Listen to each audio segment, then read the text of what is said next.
Grabe yung... Grabe kasi yung, yung journey din namin, yung pinaghirapan namin talaga kung nasan kami ngayon.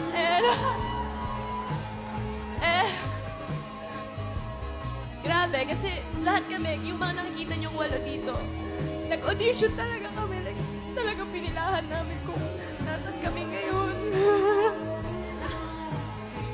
And super thank you sa mga nagtiwala sa amin. And of course, the family, friends, Blooms, the bosses, our management,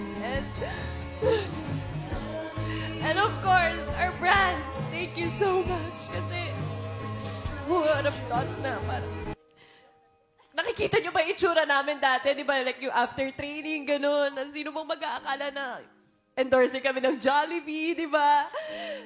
Kasi yung mga pangarap namin na minamanifest namin before, unti-unti na siyang natutupad. And thank you so much dahil... Thank you, Lord, for the blessing. And... Walo hanggang dulo!